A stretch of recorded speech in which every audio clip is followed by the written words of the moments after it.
Hello ladies and gentlemen, welcome to 2CTV and the first live update of the day.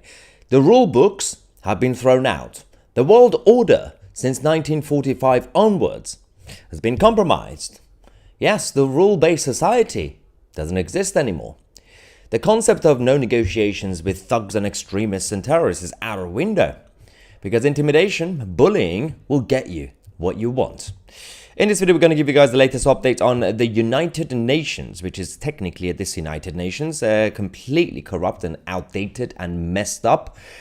And the reaction to the General Assembly's vote to give full membership to Palestine, so-called Palestine, of course, and the reaction from the opposition. Let's get on with the show.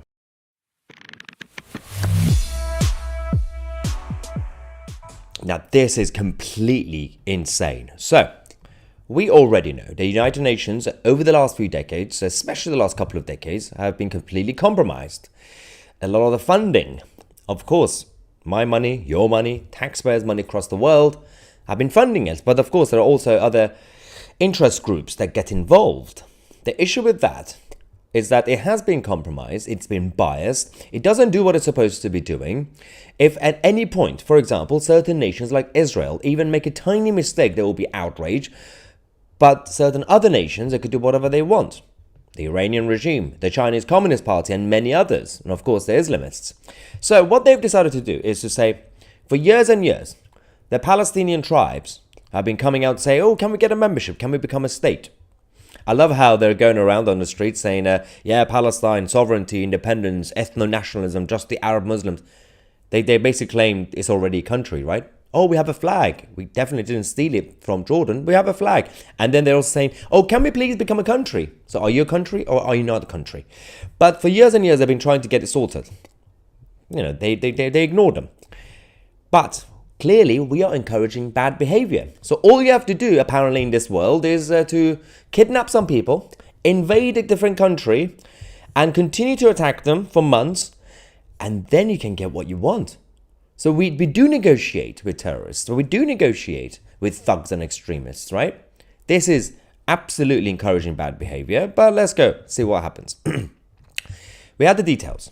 143 countries voted in favor of the resolution to make Palestine, or Palestinian tribes, a country, even though inside the Palestinian tribes, from the West Bank to Gaza, they can't even unite behind one goal. They don't even know what they want. One side wants something else, the other side wants... I mean, they do want to destroy the Jewish nation, we know that. But they don't exactly know who wants to be in charge. Is it going to be Fatah coming back? Is it going to be Hamas? Is it going to be Mahmoud Abbas and his minions? Well, that aside, we had all these countries voting in favor, 9 voted against it, and 25 countries, weak and feeble, abstained from voting because they are absolutely terrified. So, in reaction to this, we had the Israeli ambassador to the United Nations making a speech. First, I'm going to show you what he did, which is about the UN Charter, which clearly, as I said, the rule books have been completely ignored, completely get thrown out the window, and now we have to deal with this. First things first, let's go to his reaction.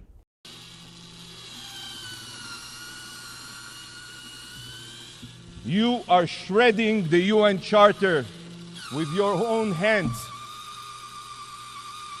Yes, that's what you're doing, shredding the UN Charter. Shame on you. Absolutely shame on you. So, the so-called world order that they mentioned since the 40s and 50s, which was technically has been led by the Anglo-Americans in order to police the world. But that's been the system. And what it has brought, technically speaking, peace amongst the Western countries. Doesn't mean we don't cause chaos in other places. We still had the Western globalists go into Africa, go into the Middle East, especially the Middle East, causing chaos. Of course, that backfired. But doesn't necessarily mean that our interventions have created, for example, Islamism, because that was created a few centuries ago. Yeah, a long time ago. That never went away. You just created a vacuum, now they're coming up. So what a surprise. Having said that, we have to take responsibility, as in not me and you guys, but as in our side, and the Americans, of course, But doesn't mean you have to encourage bad behavior. They don't know what they want. They do know that they want to destroy the Jews and Christians. We know that. But having said that, we do know that the reality of the situation is, if you want to have peace and prosperity, you need people with certain values, with equal values. You cannot. So we stopped going around and conquering countries in the name of, for example, the British Empire or the French or the Germans, whatever. What we've done instead, we are doing globalism, a modern version. So we are bringing them here. So in the name of draining their talent, because it will help our GDP to be boosted for a little bit, we are undermining our own cultures, our own national identities, and everything else. If you had the level playing field, for example, between France and England and Canada, to have free trade, relatively free movement among people who are from those places, it could work. But it doesn't really work when some of these places have open borders. Obviously France, because of the European Union, and technically now, this country, the UK, unofficially we have open borders. So you can't really sign an agreement with Canada, for example, to say, or Australia, say, hey, can we all just be friends? No, not really, because some of the people who are residents in our countries, don't share our values. They don't respect democracy, they don't respect individual liberty, they don't respect Christian values, they don't respect the system that's created this prosperity, that basically attracted them from the third world to come here. But we are where we are now. Let's go to the video of the Israeli ambassador to the United Nations exposing their problem with the whole system. In the years to come, you will have to explain how, in opposition to all morality and the UN Charter, you did everything to give a state to a group of mass murderers, to the Hitlers of our times. So here it is. I present to you the future outcome of today's vote. This is the outcome of your vote. Soon to be President Yihya Sinwar, President Tyrant of the state of Hamas, sponsored by the UN, by the way. And he owes his deepest gratitude to you, the General Assembly. When Hamas rises to power, the Palestinian representative who just spoke here, you know what will happen to him. He will be recalled. And if he returns, he will likely be thrown off a rooftop by Hamas, just as the Palestinian Authority representative were when Hamas took over Gaza back in 2006-07. And in his place, this body will welcome a Hamas representative to its ranks, a terrorist diplomat whose stated goal is Jewish genocide, just like his Iranian counterpart here. With this new precedent, we may see here representatives of ISIS or Boko Haram that will sit among us. You know what? This will be fitting for the new moral standard being set here today, giving the rights of a state to an entity that is already partially controlled by terrorists and will be replaced by a force of child-murdering Hamas rapists. Unbelievable. Truly unbelievable. Yeah, it's difficult to argue against what he said. You know, you can easily criticize the Israeli government on many issues, absolutely.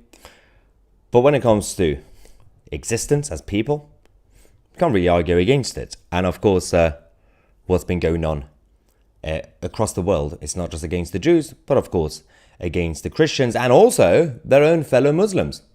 They're the ones who are not obeying. We've seen the footage coming from Gaza, the leadership in Gaza attacking their own civilians, proudly, by the way, and they filmed it. How many times over the last couple of days we've seen that in terms of the humanitarian aid being stolen? But the Israeli politicians also need to realize that they need to keep their country united. When you have the cosmopolitan middle-class liberals in Tel Aviv, for example, still going against all the issues inside the Israeli government, rightly or wrongly, the leadership in Israel, because they have all these big issues, which is existential crisis, they need to bring people together. You cannot have division inside your country. They had issues in the 40s, in the 60s, in the 70s, in the 80s and 90s. Every decade there's a chaos. But at the same time, they were always united. Now, generally speaking, Israelis are united, from the Arab Muslim Israelis, Christian Israelis, the Jewish Israelis. They are, normal people are united. But you need to get the establishment on track.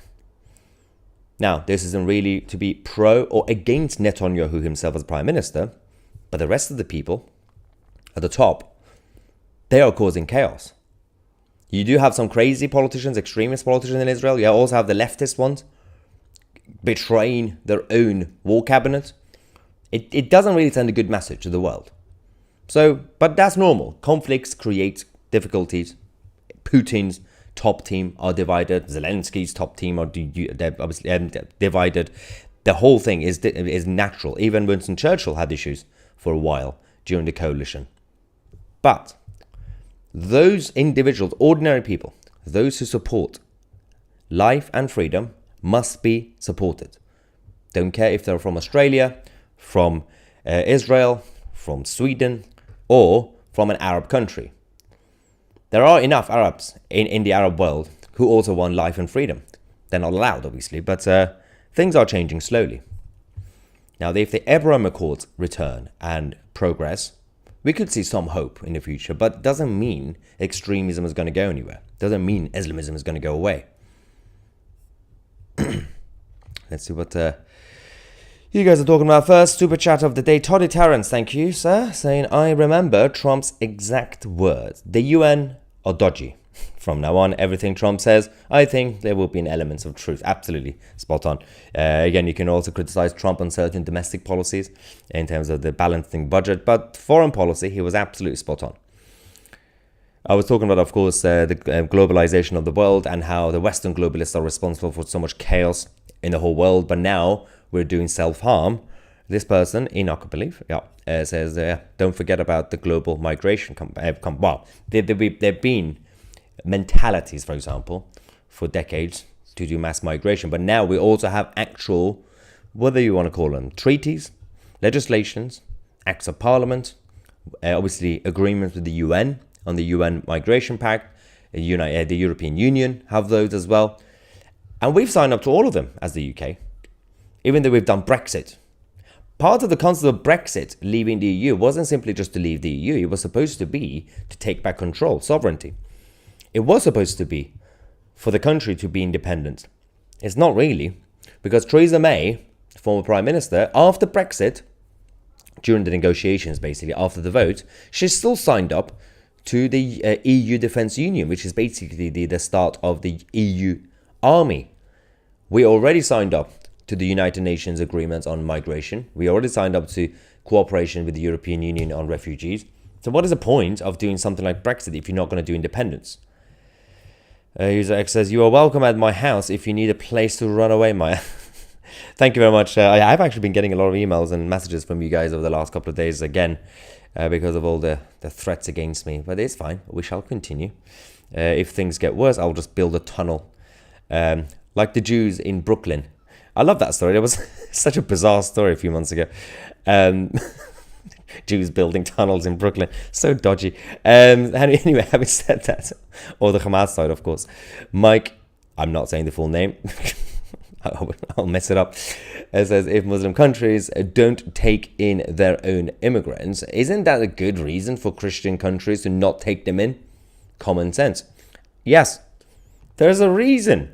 Saudi Arabia, for example, is being so protectionist when it comes to helping their fellow Arabs. There's a reason.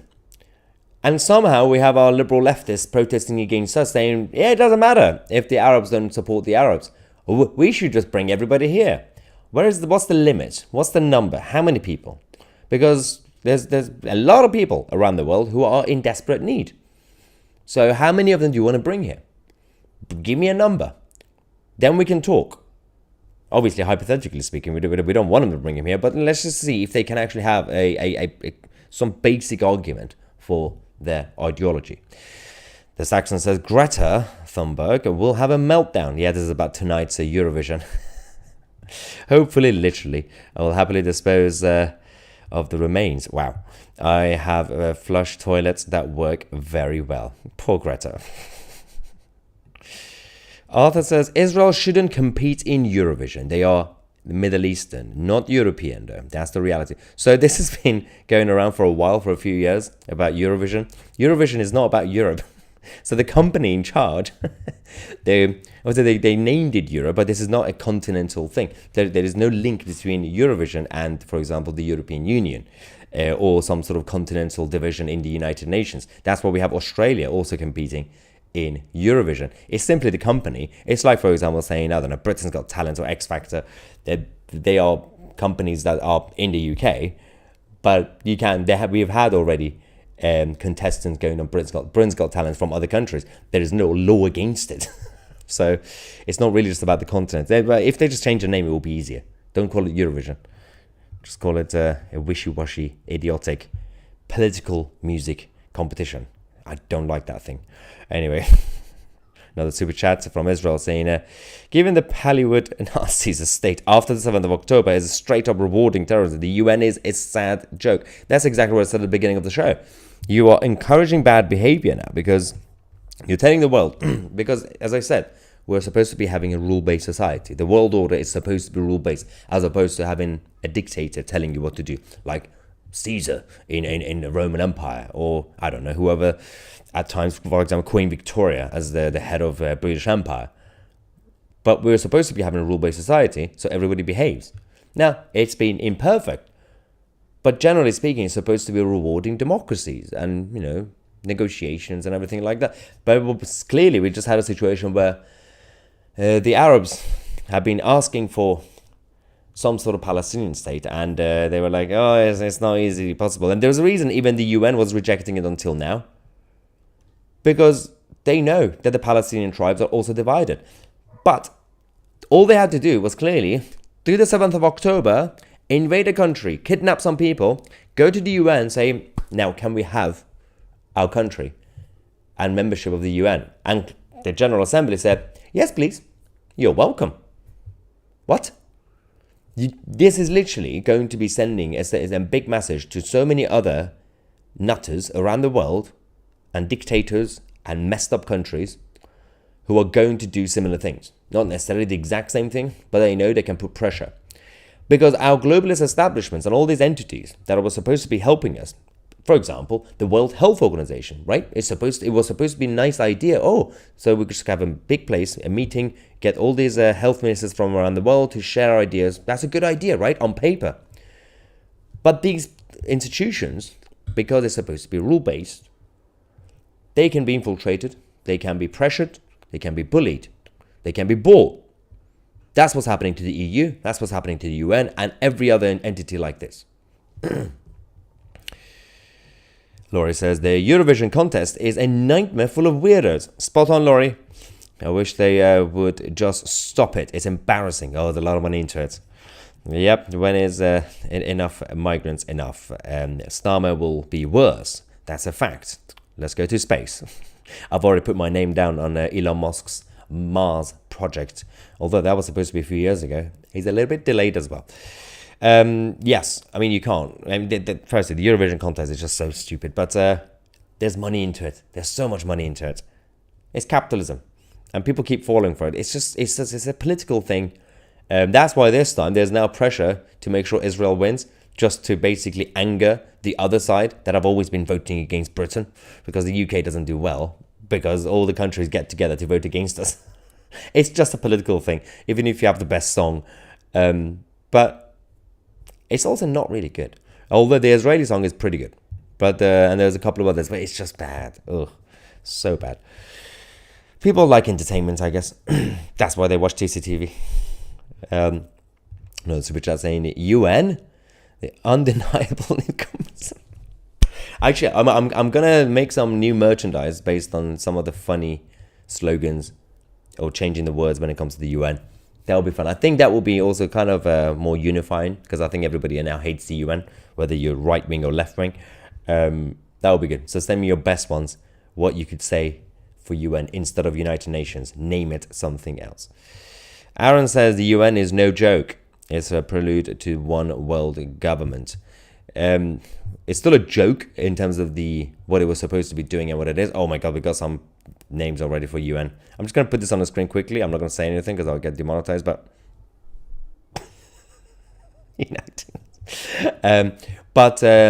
the whole point of the world order was supposed to just remain as it is, right? That's what they told us since the 50s, saying, yeah, basically, we now have democracy, we're going to promote democracies, and we're going to cooperate.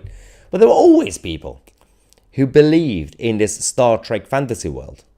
And they infiltrated this, and these are the people they're the first group of people who believed in the one world government since the ancient times, was the Islamic side, Muhammad and everybody else. One world government under the umbrella of Islam. And then the second people became the international socialists, who were created the ideas by Karl Marx. We then defeated Marxism, technically, right? We defeated communism. What did we do instead? All those pseudo-intellectuals who were communists, all those scientists who were communists and Marxists, anybody who was somebody in China or in Soviet Union and other places, we just said, yeah, you can come in. Come into the tent. You can work with us. Yeah, we're going to tame you. You're going to be one of us. No. They literally just infiltrated the system. We got Klaus Schwab, whose background is interesting because, of course, in Europe and in places like Germany, Klaus Schwab was a commie, and it still is a commie, because in his office, there's a video on YouTube you can see, behind him, there's a bust of, I'm pretty sure it's Lenin. Yes, Lenin. He's got a bust of Lenin. And this man is in charge of an organization, the World Economic Forum, that is supposed to be capitalist, free market capitalist. You're going to get all the prime ministers, presidents, and CEOs to get together to discuss capitalism. That was supposed to be. That's what they told us. Headed by a communist, who's telling us he's not a communist, but he's got Lenin in his office.